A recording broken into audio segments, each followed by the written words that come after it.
Lepo pozdravljeni, dobrodošli v novi oddaji Začnimo teden z režisorom. Tokrat nova numerološka oddaja. Pogovarjali se bomo o moči, namenu, pomenu vzdevkov v življenju, kaj vse nas niso klicali. V osnovni šoli, v vrtcu, ko smo bili prvič zaljubljeni, ko smo na smrt skregani. Kaj pravzaprav je vzdevek, kakšno energijo prinaša in še pomembneje, ali ima moč nad nami. Se mi malo smejete zdajle, a ne? Ampak, a veste, naše ime je pravzaprav naš energijski zapis, smo rekli. Pomen imena je zelo pomemben, zato je tudi vse več svetovanj. Vse večkrat mlade mamice pridete k meni tik pred porodom, da pogledamo, ali sta ime in priimek v harmoniji, kako gre to potem skupaj z rojstnim datumom. In če vidimo, kako zelo je to pomembno, tudi pri izbiru naziva za vaš posel, vse več je tudi tovrstnih svetovanj. Ko pridete preveriti, ali naziv, ki ga boste izbrali, je primeren za posel, ki ga boste opravljali, je kompatibilen z vami in ali je dobičkonosen. To je največkrat vaše vprašanje. Kaj je torej vzdevek drugega kot dodatno ime? In ravno to bi bila tudi neka najbolj splošna definicija. Dodaten vpliv, dodatna energija. Ali lahko z nekim vzdevkom spremenimo svoj zapis v življenju, svojo pot v življenju? Nažalost ne. Torej vsi tisti, ki ste mogoče na internetu računali svojo kombinatoriko imena in priimka, kajti tudi to se zgodi, da pridete k meni in mi rečete, najdi mi eno ime, ki me bo ful podpiralo in potem bom bolj uspešen, bolj lep, boljše partnerje bom pritegnil k sebi. Do neke mere, bom rekla, se to da, ni pa to čudežna palčka. Vsekakor pa so vzdevki dodatna energija, ki nekako hodi ob nas in te lahko zelo podpira ali pa nam malo meša štrene. Torej, malo povrskajte po spominu, kaj vse, kateri vzdevki, katera imena so se vas nekako prijela, tudi vsi tisti morda, ki vas nekako ne kličejo po vašem imenu, kot je zapisano v rojstnem listu. Kaj pa vem, Jožef, pa vas kličejo Jože. Alenka, pa vas kličejo Lenči, veliko je različnih primerov. Tudi včasih me vprašate, kaj pa če me po tem imenu nikoli niso klicali.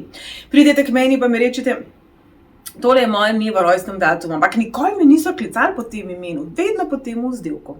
Ne glede na to, kako vas okolica kliče, kako se vi predstavite, vedno je najbolj pomembna energija tista, ki je zapisana na našem rojstnem listu. Zato, ko pridete k meni ali ko naročite numerološko analizo, je zelo pomembno, da date svoje podatke ob rojstvu, to vemo.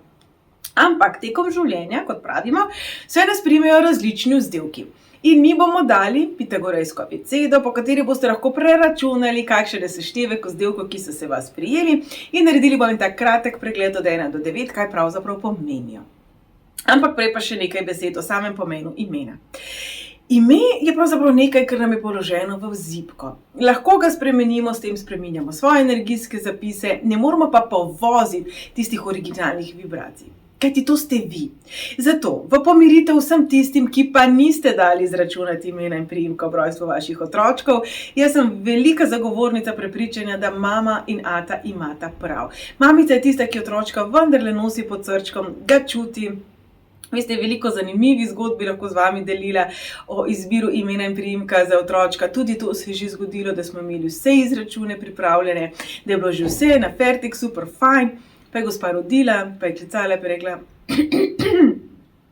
nimo tako ime. Tale obrazček ni obrazček tega imena, pa smo iskali novo ime. Marsikaj se zgodi. Ampak jaz pravim, duša vedno ve, kaj potrebuje. Tako, da vas malo pomirim, ni popolnega imena, ni popolnega priimka, ste pa popolni vi. Torej, kako lahko nekim umetniškim imenom, z nekim nazivkom sebe malo podkrepite oziroma potešite radovednost, kaj vaši vzdevki pomenijo. A ste za to, da kar pogledamo? Pa dajmo. Torej, tule je pitagorejska abeceda. Zapišite svoje ime in priimek in podpišite vrednost vsake črke. Kar v miru, jaz bom zdaj takole rekla, ste na videu, ste na YouTubeu, pritisnite pauzo in si vzemite čas. Torej, ime lahko tudi za šalo zraven dodate priimek, podpišite vrednosti in jih nato seštejte do ene same cifre. V tem videu se ne bomo poglabljali v mojstrska števila, v karmična števila, sicer bo mnogo predolg. Torej, jaz verjamem, da vam je do sedaj že uspelo, da imate zapisan seštevek, pa poglejmo. Seštevek 1 in imena, ki se pričnejo na črko, ki nosi vrednost 1, se pravi A, J. To so imena, ki simbolizirajo samozavest, ki simbolizirajo neodvisnost. Se pravi, če ste vi po naravi nekdo, ki je bolj kot nesramežljiv, morda celo introventiran, vam ta energija načeloma podaja malo več gajstnosti, malo več korajže. Po drugi strani, pa če ste zelo, zelo zadržani, pa ni vedno dobrodošla. Sami sebe najbolj poznate, se pravi, vsi tisti, ki imate vzdevke s številkom 1, vsi tisti, katerim se ime pričenja na enko, ste osebe, ki rade naredite prvi korak. Se pravi, to pomeni ta seštevek. Narediti prvi korak, biti neodvisni, biti samostojni in se odločiti svojo lastno glavo. Se pravi, če vam pa morda tega primanjkuje, pa je morda čas za vzdevek, ki vam to dodaja. Dvojkice.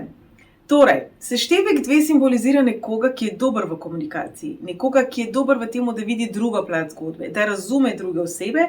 Velikokrat pa se rado zgodi, da ta oseba ni najbolje razumljena z druge plati. Vsekakor pa dvojka vedno ugodno vpliva na komunikacijo, na razumevanje, na pretok informacij. Torej, če pa morda ugotavljate, da v življenju imate vedno znova nesporazume, narobe vas razumejo, nekako konfliktne situacije se vam rade ponavljajo, pa je za razmisliti, kako bi lahko to energije črke oziroma seštevka 2 dodali v svoje ime. In trojke. Trojka simbolizira domišljijo, simbolizira ustvarjalnost, simbolizira nekoga, ki je poln pozitivne energije, optimizma, navihanosti, tudi morda nekoga, ki se nam zdi otročji roko na srce.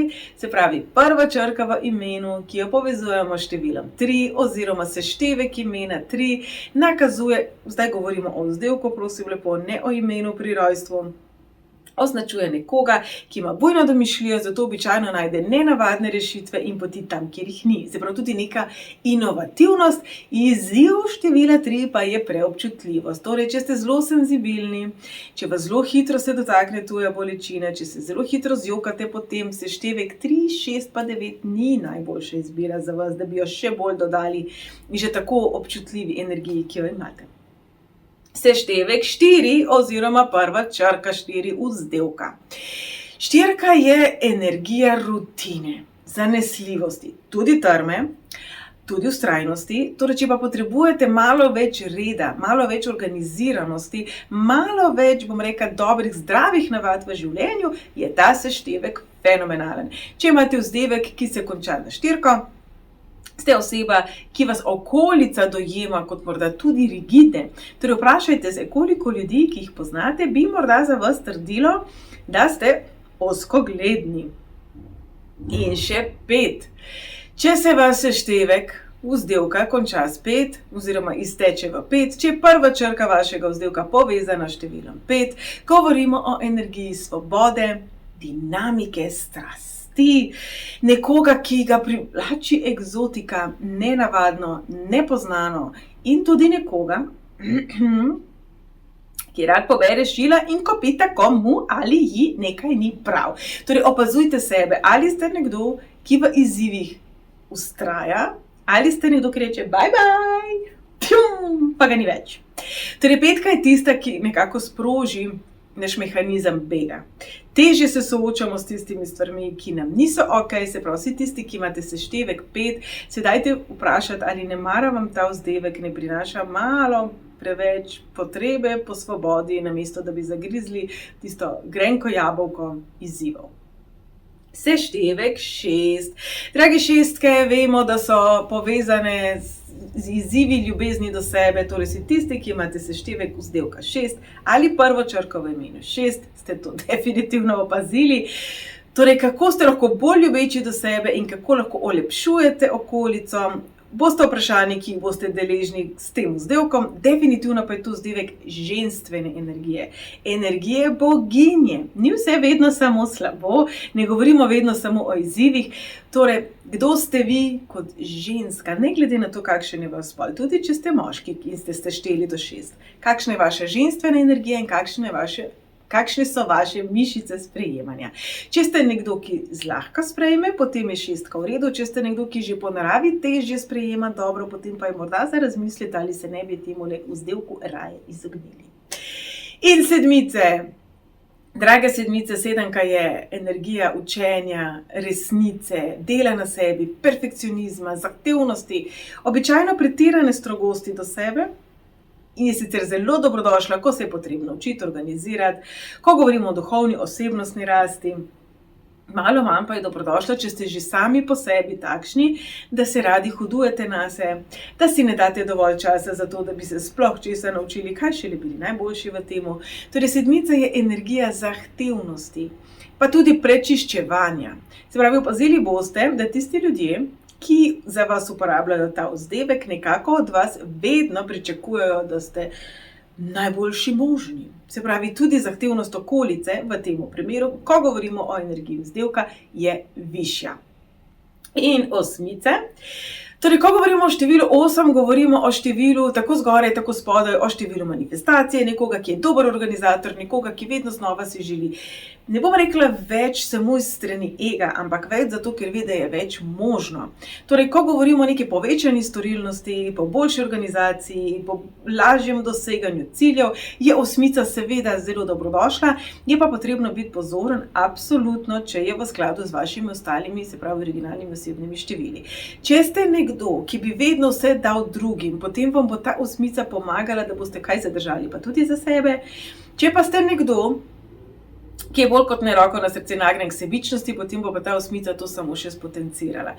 Tako da malo se vprašajte, kakšni so vaši razlogi za delovanje in se potem odločite, ali vam ta vzdevek škoduje ali koristi. In še devetka. Devetka je število zdravljenja je število čustvenosti, čustev, sočutja. Se pravi, če ste nekdo, ki rad pomaga, potem ta devetka pri tem še tudi vam pomaga. Je pa pomembno, podobno kot pri šestki, da se naučite sprejemati dobro za sebe, ne sprejemati vse. Velikokrat, kar storimo pod vplivom števila 9, je to, da zajamemo kar vse, kar prihaja naproti nam, tudi tuje izkušnje, tujo travmo, tuje razočaranje, tuja mnenja, tuja pričakovanja in tako naprej. Če imate zelo dobro razdeljena vaše prioritete, vaše vrednote, potem ni problema. Če pa se zdi, da ste malo labilni in da hitro padete pod vpliv drugih ljudi, potem je bolje, da se tele devetke izognete. Ob koncu bi poudarila tole. Velika razlika je med imenom, s katerim smo rojeni, in vzdevkom. Vzdevek nam običajno dajo drugi in je nekako odsev njihovega dojemanja nas. Ko smo zaljubljeni, smo medvedek, piškotek, muca, ljubica, rožica, srčica, sonček in tako naprej. Tudi to lahko zračunate, kaj pomeni. Ko se pogovarjamo s šefom, nam verjetno ne bo rekel pikapalonica, a mi lahko sfotokopiraš tole, prosim. Ali imate v službi kakšen drugačen nadimek? Tudi to se zgodi. Kaj je tisto, kar so vas klicali v osnovni šoli, v vrtcu? Kako ste se vi počutili, ko so vas hecali in so vam morda dali neko nalepko, počasnele, ti pa si res en polž, ti si pa res štorast, ti si pa res kot slon v trgovini s porcelanom. In obratno, kako čudovite nadimke lahko dobimo. Tako lepa si kot princeska, čudovita si kot sončni zahod. Vse to pravzaprav, kljub temu, da so fraze, so tudi neki pojmi, ki nosijo neko energijo. Zato bom rekla zelo po domače, če vam neko vzdevek, neko ime, po katerem vas nekdo kliče, ni všeč, vam ne resonira, je za tem po vsej verjetnosti tehten razlog. Vas lahko spominja na nekaj iz prejšnjih življenj? Seveda, lahko pa gre samo za to, da energijsko ne resonira z vami. Torej, ta oddaja je namenjena temu, da se zavedamo pomena, ki ga dajemo tako sebi kot drugim, in moči besed. Vemo, da je beseda energijski zapis. Vemo, da z afirmacijami lahko veliko dobrega storimo. Tudi slabega. Vse tiste afirmacije, ki so morda oblikovane bolj na pol, malo šlampasto, lahko prikličejo marsikaj, česar pravzaprav nismo imeli mi v mislih, pa nas je vesolje vzelo dobesedno. Se pravi, če jaz rečem, sprejemam. Ja, krasno. Sprejmem lahko vse dobro, vse slabo, vse tuje, vse svoje in tako naprej. Se pravi, pomembno je, da smo dobro definirani, naše definicije pa vsekakor ležijo v našem imenu in priimku kot ob rojstvu. Torej, to se nikoli ne spremeni. Kako delati boljše afirmacije. Naj vas spomnim, sem posnela temu oddajo, je na moji spletni strani izčrpen članek, kako kar najbolj, bom rekla, definirano, osredotočeno in kvalitetno oblikujete afirmacije in predvsem tudi, zakaj ne delujejo, kaj pa je tisto, kar nas nekako blokira. Tudi tu si lahko pomagate z nekim novim imenom, tudi tu si lahko pomagate z neko novo definicijo, v katero vi investirate energijo. Veste, ko sem se jaz pričela ukvarjati z numerologijo in kar nekaj let nazaj, je k meni prišla ena punca, ki je želela drastično spremeniti ime in priimek. Doma se niso najbolj razumeli, nekako ni uspelo oblikovati kvalitetne partnerske zveze, tudi študij nekako ni šel, nekako se je počutila, da jo nekaj blokira in absolutno se ni počutila povezana s svojim imenom. In ta proces, vam moram povedati, kar nekaj časa trajal. Pa smo računali eno ime, pa drug priimek, pa to, pa drugo, pa vmes je še marsikaj zgodilo in tekom nekaj mesecev je prišla nazaj k meni s popolnoma drugačnim imenom in priimkom. Oba sta bila zelo kratka, nista bila najbolj, bom rekla, nočem reči slovenskega porekla, ampak najbolj običajna za slovenski prostor. In ona, ko si je spremenila to ime, je tudi sama pri sebi namensko pred tem energijsko delala. Jaz kot ta pa ta se bom dobro razumela z mojimi starši, bom dokončala študij, bom oblikovala uspešno partnersko zgodbo. Vse mi boste rekli, to je placebo. Ja, v redu. Ampak po drugi strani, a veste, vsi ti energijski zapisi, vse te afirmacije, vse delo na sebi, pravzaprav delo z našim umom. In kaj se je zgodilo? Spremenila je ime, preselila se je, starši tega niso odobravali, naj vam še to povem, tudi tu je bil tak močen proces, da so se navadili oklicati z novim imenom. Preselila se je, dokončala študij, srečno se je zaljubila, se pravi, absolutno zgodba o uspehu. Kaj vam želim s tem povedati? Ni vedno rešitev v temu, tako kot jo je našla ona, da kar drastično spremenimo ime in priimek. Rešitev je, da drastično spremenimo sebe, da se odločimo, da se bomo spremenili. Pri temu nam lahko lastna izbira novega vzdevka zelo pomaga. Torej, če potrebujete neko dodatno energijo, neko dodatno podporo na poti, kamor želite priti, se pravi, na poti do osebe, ki jo vi želite oblikovati, pa je tukaj seveda numerologija ena tako pomožno orodje, pomožna palica, ki vam lahko pri temu pomaga. Ne bo pa to čudežna tabletka, ki bi kar vse naredila namesto vas. To pa ne. Pa veste, bi bili presenečeni, kolikokrat dobim to vprašanje. Katero ime bi meni pomagalo, da bi bil bogat, da bi bil bolj uspešen? Pravzaprav se vedno rodimo s pravim imenom, ampak taki drobni, bom rekla, kamenčki energijskih zalog, energijske podpore na naši poti mozaika v življenju nam pa lahko pomaga. Torej, malo v razmislek, malo v radovednost, vzdevki so pomembni, prinašajo novo energijo, ko spremenimo ime, tudi uradno, se pravi morda pri posvojitvi, pri poroki, pri ločitvi. Veliko se vas za to odloči kar tako, spremenimo zapise, ampak jih dejansko samo dodamo, se pravi, imamo namesto enega lista dva. Torej, nikoli pa se ne rodimo z napačnim imenom. Razumevanje naših zapisov pa je tisto, ki je zelo dragoceno, saj nam lahko pomaga pri razumevanju naših lekcij, naše karme, naših darov, naših talentov, našega partnerstva in tako naprej, ampak o tem smo že veliko že v drugih oddajah govorili. Jaz upam, da je bila ta oddaja za vas zanimiva, malo krajša je, da vas predolgo časa ne dolgočasim z vzdevki, najdite pa si en čudovit vzdevek sami za sebe, ki bo do vas ljubeč, ki vas bo spodbujal in ki vas bo spomnil, da je prav, da na zdrav način ljubite tudi pravzaprav vi sami sebe.